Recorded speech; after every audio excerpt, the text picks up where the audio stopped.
Olá pessoal, espero que seja tudo bem com vocês. Eu tenho no meu site um curso chamado Adaptação ao Meio Aquático, Planejamento e Condução das Aulas.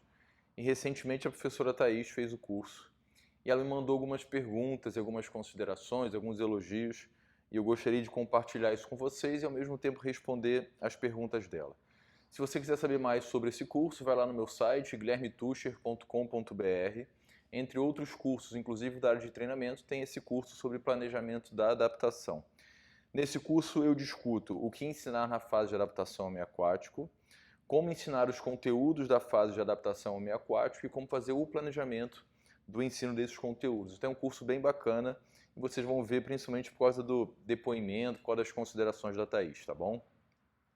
Então na primeira parte do e-mail dela, ela começa assim, ó. Antes de mais nada, meu profundo agradecimento por compartilhar esse raro conhecimento sobre o ensino da natação. Estou adorando o curso, bem como o e-book e o podcast. Então, se você faz o curso, você tem direito a ganhar um e-book que é parte do curso.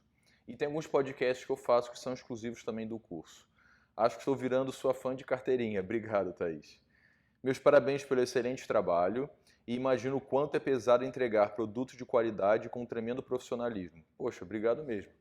Realmente, muitas vezes a gente vê na educação física, infelizmente, algumas pessoas oferecendo um trabalho, um serviço que não são de qualidade, e isso acaba por distanciar as pessoas para que elas queiram fazer cursos, principalmente cursos online, né? Elas recebem muitas das vezes cursos com uma qualidade ruim e elas criam ali um preconceito quando ouvem falar que o curso é online, mas realmente sempre tento fazer o meu melhor, porque eu acredito que isso é bom para mim, é importante para as pessoas que estão aprendendo, e eu espero estimular outras pessoas a fazerem e a agirem da mesma maneira, tá bom?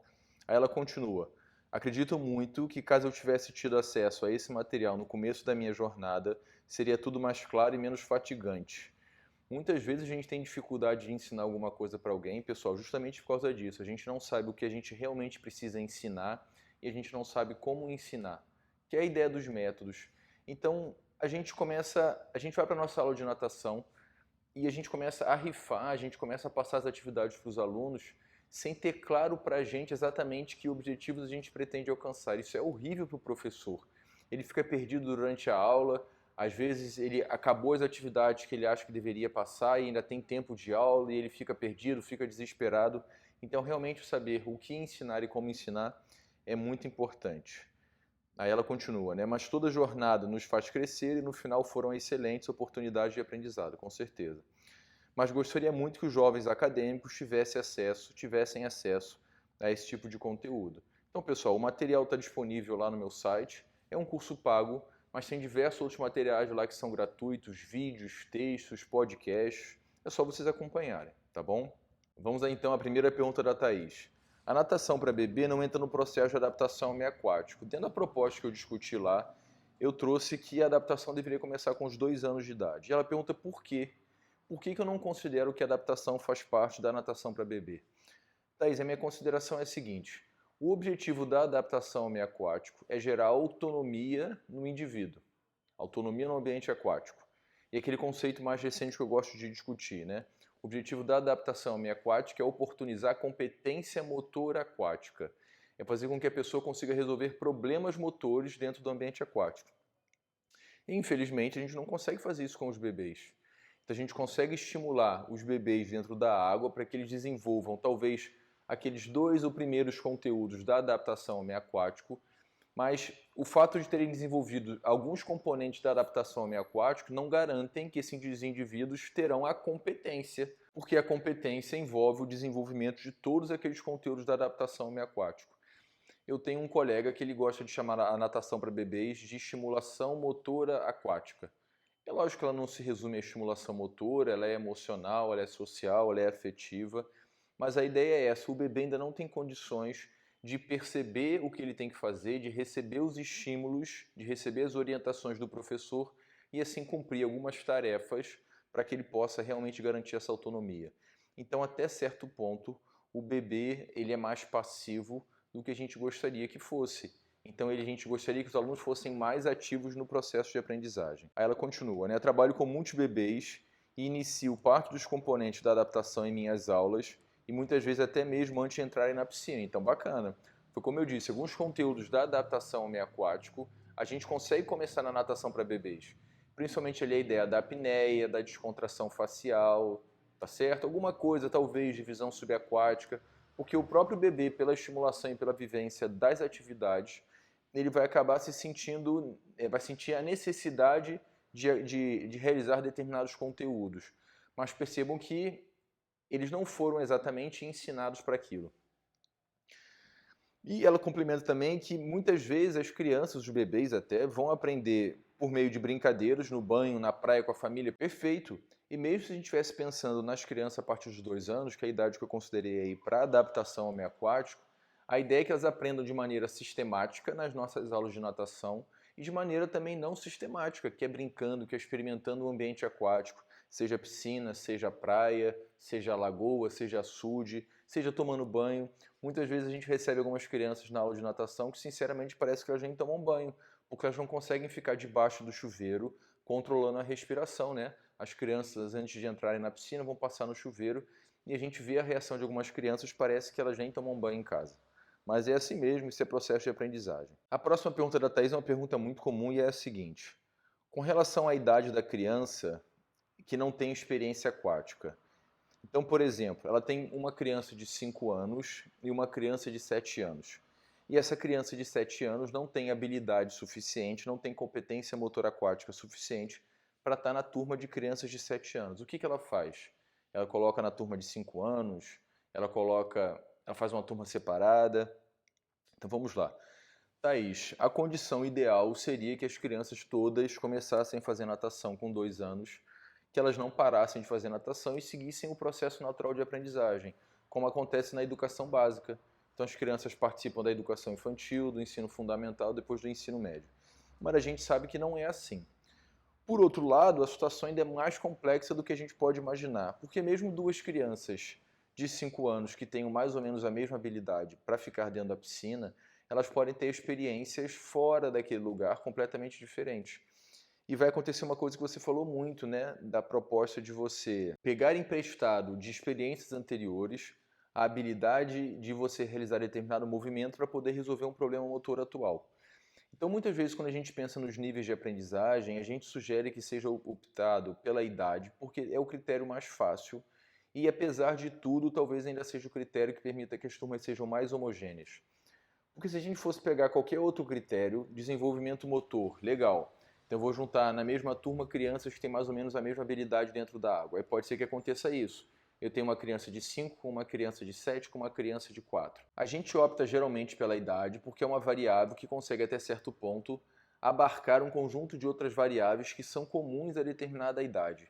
Mas a gente sabe que elas não são perfeitas, porque eu posso ter duas crianças de 5 anos que têm experiências completamente diferentes, não só dentro da piscina como fora da piscina. E não só experiências motoras, mas experiências emocionais, experiências ou capacidades cognitivas. Então, por mais que a gente às vezes tenha 2 ou 3 crianças numa mesma turma, com as mesmas experiências motoras num ambiente aquático, você há de convir que às vezes emocionalmente elas são completamente diferentes. Em algumas crianças você dá o estímulo e ela se sente motivada para fazer, outras crianças você dá o estímulo e elas se sentem acovardadas. Então percebam que apesar da gente pensar muito na parte motora, o indivíduo é muito mais complexo do que isso. Então a gente tem que estar lidando o tempo inteiro com a parte motora, com a parte emocional, com a parte social. Tem criança que vai para a aula de natação, em termos motores e em termos cognitivos, elas estão adequadas, mas socialmente são mais retraídas, não querem fazer as atividades porque ficam com vergonha. Então o tempo inteiro a gente vai ter que estar lidando com isso. E tentar achar um meio termo para que o professor não se sinta frustrado porque não consegue ministrar a aula e para que o aluno consiga fazer as atividades. Então, quando você fala assim, será que não vai ter problema de a gente ter uma criança de 7 anos junto com uma criança de 5 anos na mesma aula? Depende da criança. Levando em consideração o que eu falei anteriormente, depende da criança, porque ela está falando aqui. E sobre a questão emocional e psicológica do aluno entrar numa turma com alunos de idade menor. Isso pode acontecer ou não, então depende da criança. Numa época que eu trabalhava com crianças de adaptação, eu tinha na mesma turma um aluno de 5 anos, 2 alunos mais ou menos de 7 anos e uma adulta de próximo a 20 anos. Então era uma turma com 4 pessoas, então essa é uma realidade, isso facilitava muito para mim. E essa adulta lá, que tinha mais ou menos 20 anos, ela era professora. Então, não era de educação física, mas era professora, então tudo isso facilitava que ela quisesse estar com as crianças, ela se sentia bem. E por incrível que pareça, as crianças a aceitavam e lidavam muito bem com a presença dela ali, isso foi muito bacana. Mas eu vou te perguntar, Thaís, será que todos os adultos gostariam dessa situação? Possivelmente não, tá bom? Como era um clube pequeno e tinham poucos alunos na turma, eu sabia lidar com isso. E o mais interessante tinha esse aluno lá de 4, 5 anos, dois alunos de 7 e ela que era adulta. O aluno mais novo era o aluno que tinha mais autonomia no ambiente aquático. Em termos motores, ele era melhor do que os alunos todos mais velhos. Então olha que dificuldade que é poder ministrar uma simples aula de natação, né? Até porque quando eu estou pensando em adaptação ao meio aquático, eu estou pensando além de tudo na segurança desses indivíduos. Guilherme, mas essa pessoa que é adulta, ela não poderia se sentir desconfortável porque está fazendo atividade com crianças, geralmente as atividades para as crianças são atividades lúdicas, mais uma vez depende do adulto. O ideal então, talvez, Thaís, o ideal, como eu disse, é que todo mundo começasse desde o início, mas a gente sabe que esse mundo ideal não existe. Então uma outra ideia seria que dependendo da criança, ela entrasse no nível da idade dela, onde ela deveria estar, e você tivesse momentos separados, como se fossem aulas extras, para você ir estimulando essa criança ou esse grupo de crianças, porque a tendência é que isso aconteça com frequência, para que ela aos poucos pudesse realmente estar dentro daquele nível que a idade dela indica. Essa seria uma opção. Outra opção realmente é ela voltar a um nível ou voltar a 2 níveis. Inicialmente isso pode ser um transtorno para a escola de natação, mas depois eu vejo isso como um diferencial. E além disso, a tendência é que tenha aquele boca a boca contando da experiência para outras mães, para outros responsáveis, e as pessoas passem então a entender a importância de começar a aula de natação desde o início.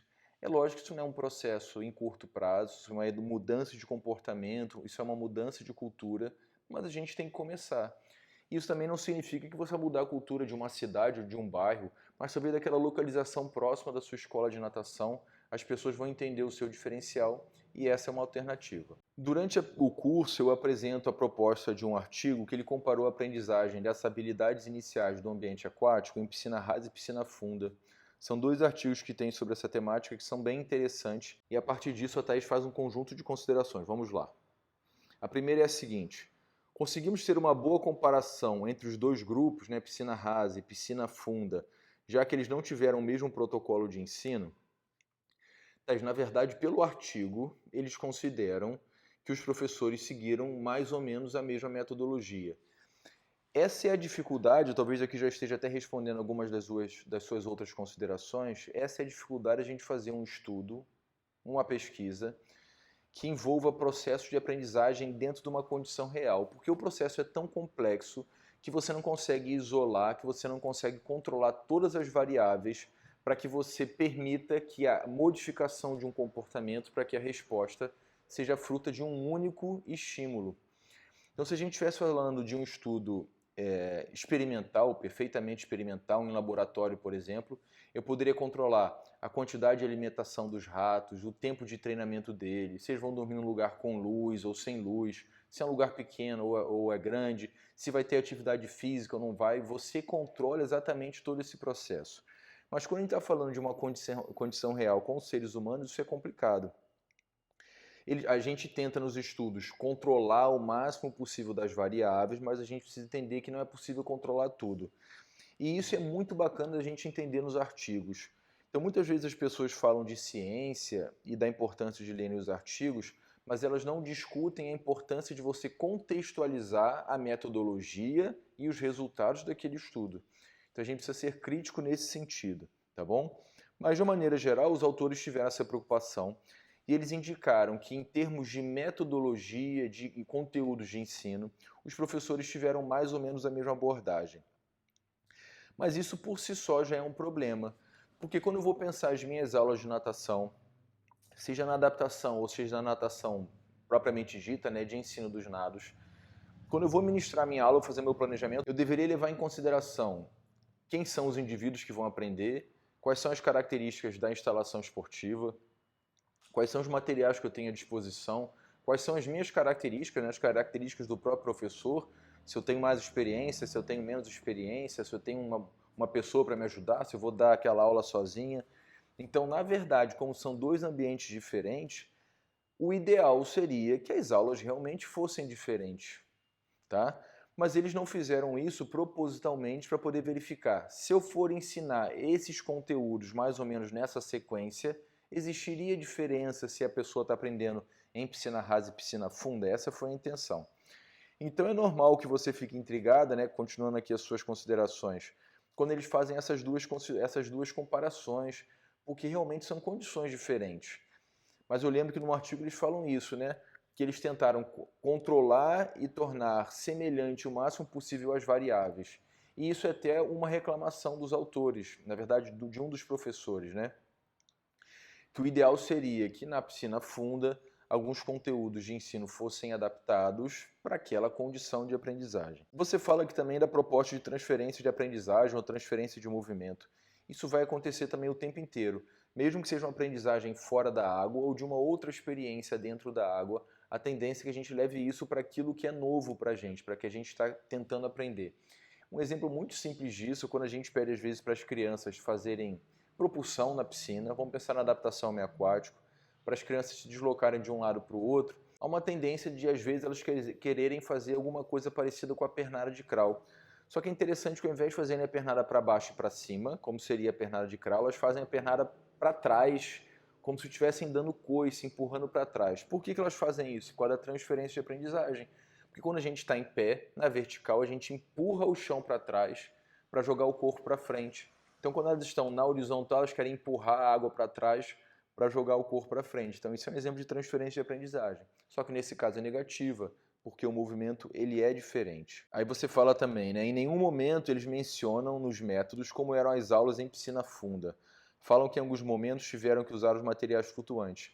Sim, Thaís, porque foram vários professores em vários clubes. Então, realmente, citar o que acontece em aula por aula, conteúdo por conteúdo, atividade por atividade, isso não acontece nos artigos. Então, o que eles fazem? Eles fazem uma caracterização geral do que aconteceu e depois apresentam os resultados. Se a gente for pegar os estudos sobre treinamento esportivo, é a mesma coisa. Eles apresentam uma caracterização geral de como foi o treinamento e depois discutem aquilo.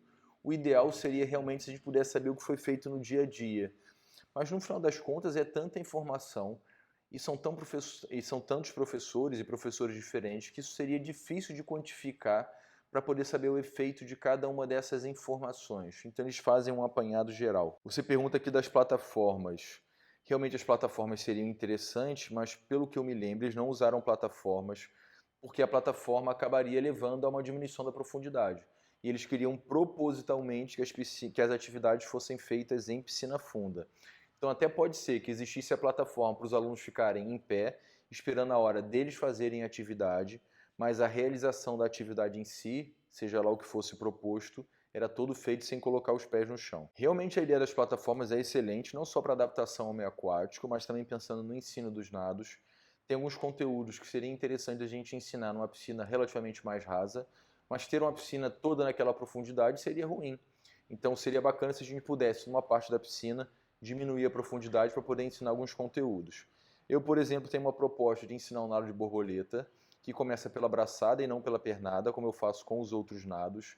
E para isso seria muito interessante que tivéssemos uma piscina rasa, nem que seja um pedacinho para poder fazer parte do movimento, mas nem sempre isso é possível. Depois você fala lá da minha proposta do 1 mais ou menos 10. É uma proposta que eu inventei de tentar apresentar um artigo em mais ou menos 10 minutos.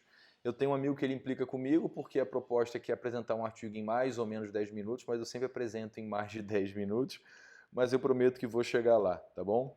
Então você fala que isso é sensacional, pede permissão para poder compartilhar com outras pessoas, fica à vontade. A ideia é realmente que eu possa ajudar outros professores de natação, outros professores de educação física. Eu moro no interior, apesar de trabalhar na UFRJ, eu moro no interior do estado e nem sempre ter acesso a esse tipo de conteúdo foi fácil para mim. Então eu tive que viajar muito e a gente sabe que isso é um dispêndio de tempo, de energia e de dinheiro muito grande e nem sempre as pessoas podem ou não têm esse interesse, cada um é de um jeito.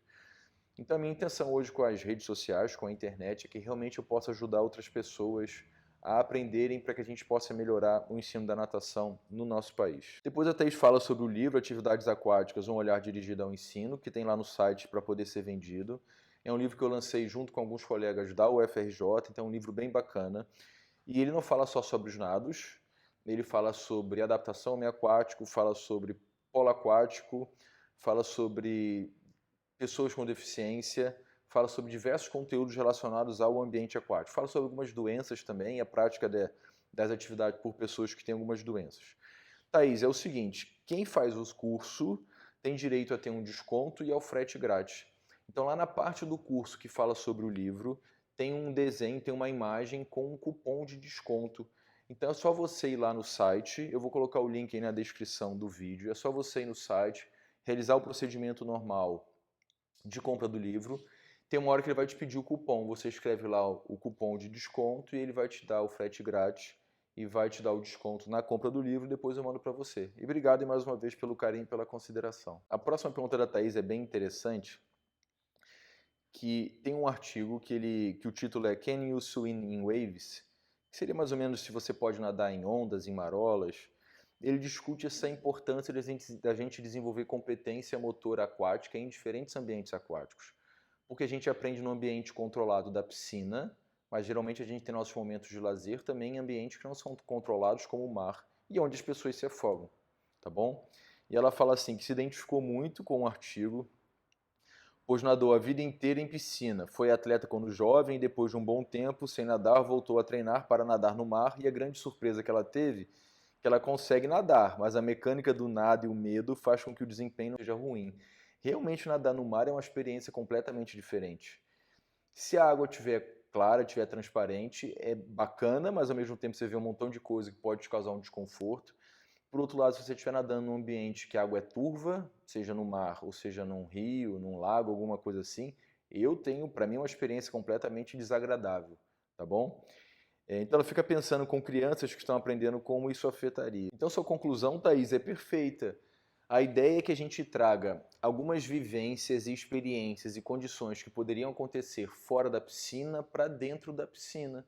Então a gente consegue, movimentando a prancha, movimentando as mãos e qualquer outro material, fazer essas marolas, fazer essas ondas na piscina e criar um ambiente que seja parecido com o ambiente do lado de fora, que seria no mar.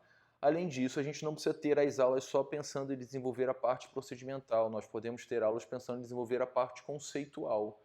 Então, ensinar essas crianças que o ambiente aquático em mar, em rio, em lagoa, em açude, é diferente do ambiente da piscina. Então, a gente pode ensinar o movimento e pode ensinar o entendimento. Como você fala que trabalha com crianças que são menores, aí por isso que eu falei, né? Talvez natação para bebês isso não faça sentido, mas a partir da idade das crianças, a partir dos 2 anos mais ou menos, isso tudo começa a fazer muito sentido. Então a nossa aula de natação ela vai ensinar competência motora aquática, vai ensinar as crianças a nadar e vai fazer também com que elas evitem se afogar. E muitas vezes o evitar se afogar é fazer com que elas nem entrem no mar, nem entrem no rio, saibam como entrar no rio, saibam como entrar no mar. Thaís, eu agradeço bastante pelo carinho, pelas suas perguntas, pelas suas considerações. Fico muito feliz que você tenha gostado do curso e espero que outras pessoas possam fazer o curso também. Muitas pessoas entram em contato comigo para que eu possa ministrar alguns cursos nas cidades que elas moram. Só que às vezes as cidades são longe ou isso é muito caro, né? Porque envolve deslocamento, envolve pagamento de professor e um montão de coisa. Então os cursos online são uma excelente ferramenta. E eu faço o curso, Thaís, realmente pensando nesse processo, de facilitar o processo de aprendizagem. É lógico que se a pessoa assistir aos vídeos fazendo outra coisa e não estiver prestando atenção, não estiver fazendo as anotações, refletindo sobre o que a gente está discutindo, aquilo não vai servir muito. Então a ideia é que ela sente na frente do computador, como se ela estivesse sentada na frente do professor. É 1 hora que eu tenho por dia, eu vou dedicar 1 hora para poder ficar pensando exclusivamente sobre aquilo. Eu tenho certeza que é muito proveitoso. Obrigado, pessoal, e até a próxima.